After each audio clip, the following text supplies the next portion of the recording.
مصلحا ومجددا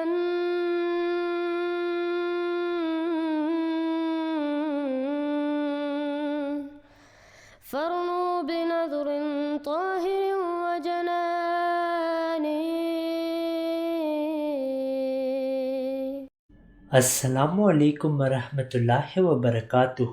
حیات مسیح کا عقیدہ قرآن اور احادیث سے ثابت نہیں ہوتا، بلکہ قرآن اور احادیث میں واضح ہے کہ حضرت عیسیٰ علیہ السلام وفات پا چکے ہیں اور اس دنیا میں کبھی بھی واپس نہیں آئیں گے، اور جس مسیح نے آنا تھا وہ اسی امت میں سے ہوگا، اور وہ حضرت مرزا غلام احمد علیہ السلام ہیں۔ قرآن اور احادیث کے علاوہ صحابہ کا بھی اجماع وفات مسیح پہ تھا۔ اس ویڈیو میں ہم پہلے محمد علی مرزا کو سنیں گے جو اس اجماع کا ذکر کرتا ہے اور ثابت کرتا ہے کہ حضرت عیسیٰ علیہ السلام وفات پا چکے ہیں، اور اس کے بعد ہم حضرت مرزا مسرور احمد ایدہ اللہ تعالی بنصر العزیز کے خطبے سے اسی اجماع کا ذکر سنیں گے۔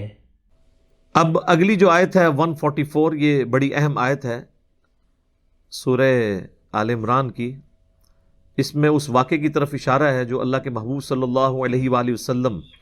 کی شہادت کی خبر جو ہے وہ مشہور ہو گئی تھی۔ المستدرک للحاکم میں ڈیٹیل کے ساتھ پوری حدیث ہے کہ نبی علیہ السلام کو زخم اتنا لگا کہ آپ کا اتنا خون بہہ گیا کہ آپ بے ہوش ہو گئے، اس کی وجہ سے یہ چیز مشہور ہوگی کہ آپ شہید ہو گئے۔ تو کئی صحابہ نے اپنی تلواریں پھینک دیں، انکلوڈنگ سیدنا عمر، کہ اب ہم نے کیوں لڑنا ہے؟ تو اللہ تعالیٰ نے اس کے اوپر گرفت فرمائی کہ نبی علیہ السلام کا سٹیٹس ایک انسان والا ہے، ان سے پہلے بھی جتنے پیغمبر گزرے وہ بھی انسان تھے، اور انسان کو ظاہر موت آئے گی۔ تو اس کا یہ مطلب نہیں ہے کہ تم نے دین سے الٹے قدم پھر جانا ہے۔ یہ دین جو تم نے قبول کیا ہے یہ اللہ کے نبی علیہ السلام کے اوپر یا اللہ کے اوپر کوئی احسان نہیں ہے، یہ تمہارا اپنے اوپر احسان ہے۔ اگر ثابت قدم رہو گے تو اللہ تعالیٰ تمہیں جزا دے گا، اور اگر جو کوئی دین سے الٹے قدم پھرے گا تو اللہ کا کچھ بگاڑ نہیں سکے گا۔ تو اس حوالے سے یہ آیت مبارکہ ہے۔ وما محمد الا رسول، اور دیکھو محمد تو نہیں ہے مگر ایک رسول، قد خلت من قبلہ الرسل، ان سے پہلے بھی کئی رسل گزر چکے ہیں۔ افا اماتا، اگر یہ پاکستان میں شہید ہو جائیں اور عربی میں مر جائیں، چونکہ یہ ماتا کا ترجمہ تو پاکستان میں شہید کیا جاتا ہے نا، حالانکہ شہید بھی عربی زبان کا لفظ ہے، وہ انتقال یا وصال شریف کیا جاتا ہے بلکہ۔ افا اماتا او قتلا، یا شہید ہو جائیں پاکستان میں اور عربی میں قتل کر دیے جائیں۔ قتلا انقلبتم علی اعقابکم، تو کیا تم اپنے دین سے الٹے قدم پھر جاؤ گے؟ ومن ینقلب علی عقبیہ، تو جو کوئی بھی اپنے دین سے الٹے قدم پھرے گا، فلن یضر اللہ شیئا، تو وہ اللہ کا کچھ نہیں بگاڑ سکے گا، یعنی وہ اپنا ہی نقصان کر لے گا۔ وَسَيَجْزِي اللَّهُ الشَّاكِرِينَ، اور ان قریب اللہ تعالیٰ جزا دے گا شکر گزاری کی روش اختیار کرنے والوں کو۔ اور شکر گزاری کیا ہے؟ ٹوٹل اوبیڈینس اللہ کی۔ صحیح بخاری کے اندر کہ جب نبی صلی اللہ علیہ وآلہ وسلم کی وفات ہوئی تو سیدنا ابو بکر جو ہیں وہ حجرہ عائشہ میں داخل ہوئے، چونکہ محرم بھی تھے، اور اس حال میں کہ انہوں نے دیکھا کہ مسجد میں جھمگٹا لگا ہے اور سیدنا عمر جو ہیں وہ تلوار اٹھائے کھڑے ہیں کہ جو کوئی کہے گا کہ محمد صلی اللہ علیہ وآلہ وسلم دنیا سے جا چکے ہیں تو میں اسے قتل کر دوں گا۔ سیدنا ابو بکر حجرہ عائشہ میں داخل ہوئے، اللہ کے نبی صلی اللہ علیہ وآلہ وسلم کے مبارک چہرے سے کفن ہٹایا اور آپ کے ماتھے پر بوسہ دیا اور کہا، اے اللہ کے رسول، اللہ تعالیٰ آپ پر دو موتیں کبھی جمع نہیں کرے گا۔ ایک موت آپ کا مقدر تھی، وہ تو آپ کو آنی تھی، یعنی ہر انسان کے لیے ایک ہی موت ہے، دوسری موت نہیں۔ اب آپ آخرت کی زندگی میں چلے گئے تو موت کا مزہ جو ایک دفعہ تو سب نے چکھنا تھا وہ آپ نے چکھ لیا۔ یہ دو موتیں جمع نہیں کرے گا، اس کا مطلب یہ تھا کہ سیدنا عمر کو جو یہ غلطی لگ گئی تھی کہ شاید نبی علیہ السلام ڈورمنٹ پوزیشن میں چلے گئے ہیں اور آپ دوبارہ دنیا میں واپس آ جائیں گے، جس طرح کہ سیدنا موسیٰ علیہ السلام کوہ طور سے واپس آئے تھے، تو اس کی آپ نے نفی کی کہ نہیں، اس طرح نہیں ہو سکتا، ایک ہی دفعہ موت آنی ہوتی ہے، اب حضور کو موت آئی، اب آپ دنیا میں واپس نہیں آئیں گے۔ سورۃ الواقعہ میں، سورہ یاسین میں واضح موجود ہے کہ جو دنیا سے چلا گیا وہ واپس نہیں آئے گا۔ اور اس کے بعد سیدنا ابو بکر، صحیح بخاری کے الفاظ ہیں، مسجد نبوی میں آئے اور دیکھا کہ سیدنا عمر کے گرد لوگ جمع ہیں، تو وہ سیدھا ممبر پہ چڑھے اور کہا عمر کو اس کے حال پہ چھوڑ دو۔ یعنی اس وقت حضرت عمر کو سمجھانے کی لوگ کوشش کر رہے تھے، تو انہوں نے کہا ان کو چھوڑ دیں، آپ میری طرف متوجہ ہو۔ چونکہ سیدنا ابو بکر کا ایک مرتبہ اس حوالے سے سیدنا عمر سے بھاری تھا، لوگ ان کی طرف متوجہ ہوئے، تو انہوں نے ممبر پر چڑھتے ہی پہلا جملہ حمد و ثناء کے بعد جو بولا، وہ پاکستان کے قانون 295C میں کروڑوں لوگ شاید اسے گستاخانہ جملہ سمجھتے ہیں، اگر ان کو پتہ نہ ہو کہ یہ سیدنا ابو بکر کا خطبہ ہے۔ ہم نے سوشل ایکسپیریمنٹ بھی کیا ہے اس پہ، کسی کو بتایا کہ بھئی یہ دیکھیں، اگر کوئی شخص یہ کہے کہ جو شخص محمد کی عبادت کرتا تھا وہ جان لے کہ محمد مر چکے ہیں، اور جو اللہ کی عبادت کرتا ہے وہ جان لے کہ اللہ زندہ ہے، اسے کبھی موت نہیں آئے گی،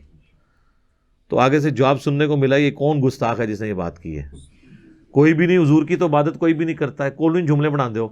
تو ہم نے بتایا یہ بخاری شریف میں کم از کم 4 جگہ موجود ہے۔ وما محمد الا رسول تو قرآن میں آیا نا، صحیح بخاری میں حضرت ابو بکر کے خطبے کے الفاظ یہ ہیں، من کان یعبد محمدا فإن محمدا قد مات،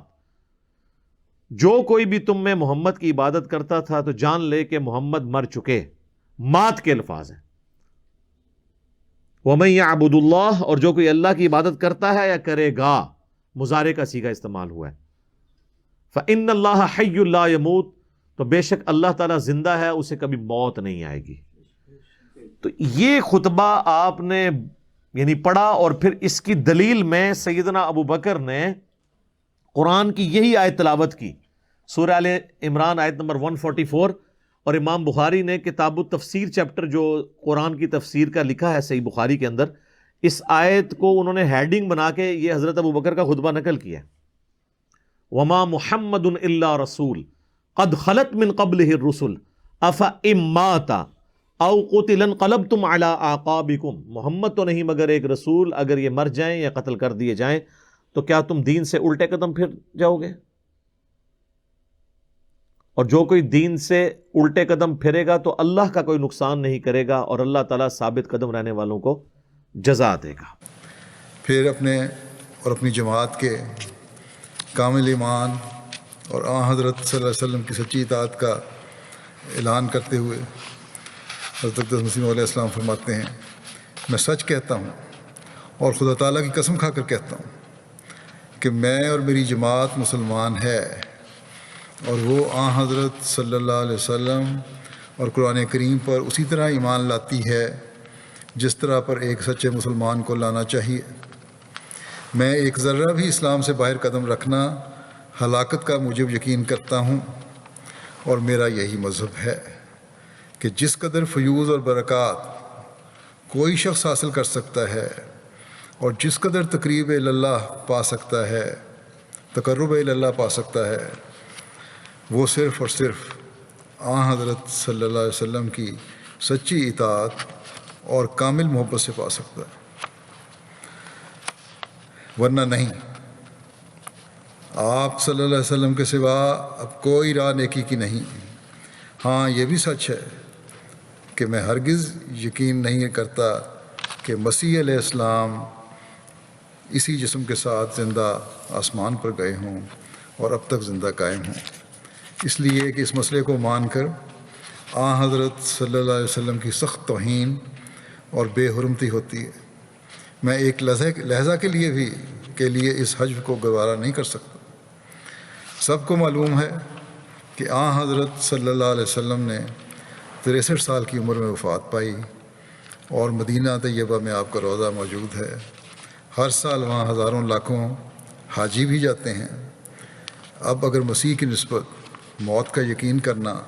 یا موت کو ان کی طرف منسوب کرنا بے ادبی ہے، تو پھر میں کہتا ہوں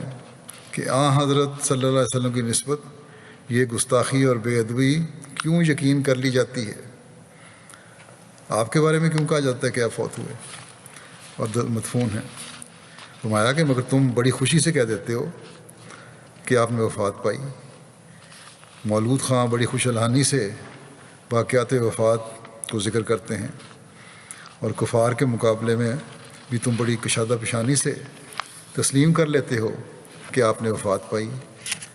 فرمایا پھر میں نہیں سمجھتا کہ حضرت عیسیٰ کی وفات پر کیا پتھر پڑتا ہے کہ نیلی پیلی آنکھیں کر لیتے ہو۔ اب بھی یہی بعض لوگ، بعض فرقے، بعض علماء شور مچاتے رہتے ہیں کہ یہ دیکھو جی انہوں نے کیا کر لیا،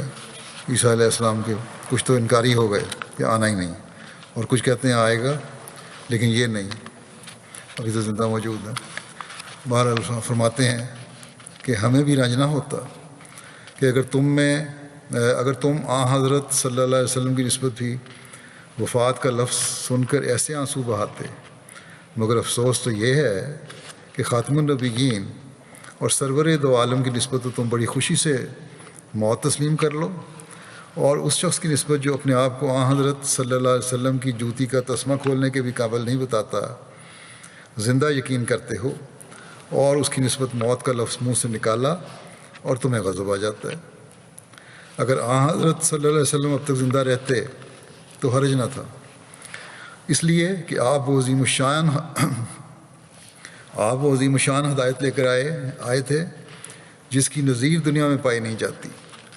اور آپ صلی اللہ علیہ وسلم نے وہ عملی حالتیں دکھائیں کہ آدم سے لے کر اس وقت تک کوئی اس کا نمونہ اور نظیر پیش نہیں کر سکتا۔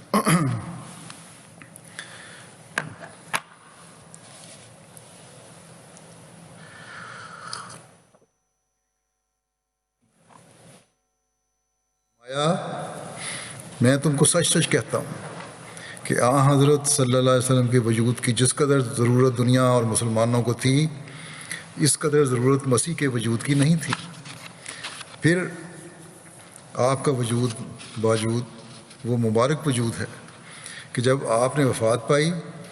تو صحابہ کی یہ حالت تھی کہ دیوانے ہو گئے، یہاں تک کہ حضرت عمر نے تلوار میان سے نکال لی اور کہا کہ اگر کوئی حضرت صلی اللہ علیہ وسلم کو مردہ کہے گا تو میں اس کا سر جدا کر دوں گا۔ اس جوش کی حالت میں اللہ تعالیٰ نے حضرت ابوبکر کو ایک خاص نور اور فراست عطا کی۔ انہوں نے سب کو اکٹھا کیا اور خطبہ پڑھا، اور وہاں یہ آیت بھی پڑھی کہ وما محمد الا رسول قد خلت من قبلہ الرسل، یعنی حضرت صلی اللہ علیہ وسلم ایک رسول ہیں، اور آپ سے پیشتر جس قدر رسول آئے وہ سب وفات پا چکے ہیں۔ فرمایا کہ اب آپ غور کریں اور سوچ کر بتائیں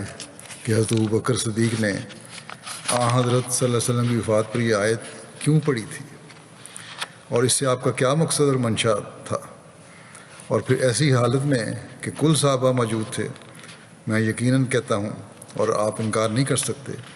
کہ حضرت صلی اللہ علیہ وسلم کی وفات کی وجہ سے صحابہ کے دل پر سخت صدمہ تھا، اور اس کو بے وقت اور قبل از وقت سمجھتے تھے۔ وہ پسند نہیں کر سکے کہ حضرت صلی اللہ علیہ وسلم کی وفات کی خبر سنیں۔ ایسی حالت اور صورت میں کہ حضرت عمر جیسا جلیل القدر صحابی اس جوش کی حالت میں ہو ان کا غصہ فرو نہیں ہو سکتا تھا، بجوز اس کے کہ یہ آیت ان کی تسلی کا موجب ہوتی۔ اگر انہیں یہ معلوم ہوتا یا یہ یقین ہوتا کہ حضرت عیسیٰ زندہ ہیں تو وہ زندہ ہی مر جاتے۔ وہ تو حضرت کے عشاق تھے اور آپ کی حیات کے سوا کسی اور کی حیات کو گوارا ہی نہ کر سکتے تھے، پھر کیوں کر اپنی آنکھوں کے سامنے آپ کو وفات یافتہ دیکھتے اور مسیح کو زندہ یقین کرتے۔ یعنی جب حضرت ابوبکر نے خطبہ پڑھا تو ان کا جوش فرو ہو گیا۔ اس وقت صحابہ مدینہ کی گلیوں میں آیت پڑھتے پھرتے تھے، اس وقت صحابہ مدینہ کی گلیوں میں یہ آیت پڑھتے پھرتے تھے، اور وہ سمجھتے تھے کہ گویا یہ آیت آج ہی اتری ہے۔ اس وقت حسان بن ثابت نے ایک مرثیہ لکھا جس میں انہوں نے کہا کنت السواد علی ناظری وعمی علیک الناظر من شاء بعدک فلیمت وعلیک کنت حاضر۔ چونکہ مذکورہ والا آیت نے بتا دیا تھا کہ سب مر گئے، اس لیے حسان نے بھی کہہ دیا کہ اب کسی کی موت کی پرواہ نہیں. یقیناً سمجھو کہ حضرت صلی اللہ علیہ وسلم کے مقابلے میں کسی کی زندگی صحابہ پر بہت سخت شاک تھی اور وہ اس کو گوارا نہیں کر سکتے تھے. اس طرح پھر حضرت صلی اللہ علیہ وسلم کی وفات پر یہ پہلا اجماع تھا جو دنیا میں ہوا، اور اس میں حضرت مسیح کی وفات کا بھی کلی فیصلہ ہو چکا تھا. If you have not yet subscribed, make sure to subscribe and click on the bell icon so you can get notifications for every new video. Also make sure to like and comment on the video and follow on Twitter and Instagram.